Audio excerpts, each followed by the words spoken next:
আলমিন মানুষ দুনিয়া থেকে মৃত্যুবরণ করে, কিন্তু হাফেজ জামাল সাহেব মরতে জানছেন আল্লাহ।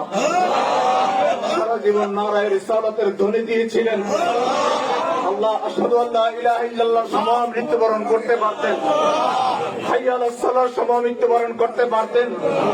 নারায়ে তাকবীর, আল্লাহু আকবার, নারায়ে রিসালাতের ধ্বনি দিয়ে উনি মৃত্যুবরণ করেছেন আল্লাহ। দয়াল নবীজির রওজার সাথে ওনার কবরের সাথে সরাসরি সম্পর্ক স্থাপন করে দেওয়া আল্লাহ।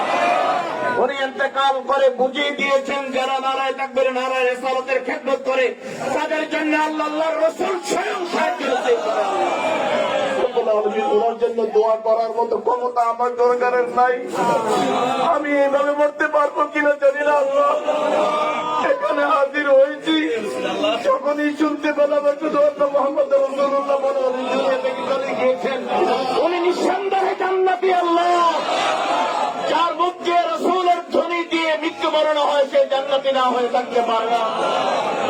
এখানে হাজির দিয়েছি ওনার সুপারিশ, উনি যাতে আমাদের জন্য সাক্ষী দেন যে আমরা যাতে ওনার পাশে ছিলাম, আমরা ওনার জান্নাতে ছিলাম।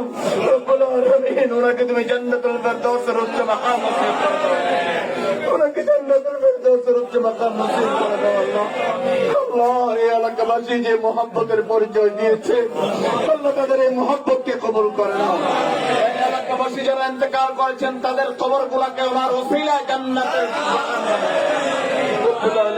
দীর্ঘ তোমার ঘরের খেদমত করেছেন, উনি যে দরবার শরীফের মুরিদ আল্লাহ, এই দরবার শরীফের মাজার শরীফে যারা শুয়ে রয়েছেন আল্লাহ, ওই সমস্ত আল্লাহর ওলিয়ে কেরাম রিদওয়ানুল্লাহি তাআলা আলাইহিম আজমাইনদের মাজারাতে শরীফে আজকের সমস্ত কিছুর সওয়াব পৌঁছে দিও রব্বুল আলামিন।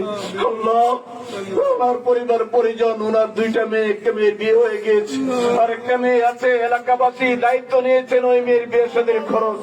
রব্বুল আলামিন আমাদের সবাইকে যার যার পক্ষ থেকে আল্লাহ এই পরিবারের পাশে দাঁড়ানোর তৌফিক দিও, আমাদের সবাইকে কবুল আর মঞ্জুর করে নাও। সাল্লাল্লাহু তাআলা আলা খায়রি খালকিহি ওয়া নূরি আরশিহি মুহাম্মদ ওয়া আলিহি ওয়া আসহাবিহি আজমাইন। বিহাক লা ইলাহা ইল্লাল্লাহ মুহাম্মাদ। যারা কষ্ট করে এসেছেন দূর দূরান্ত থেকে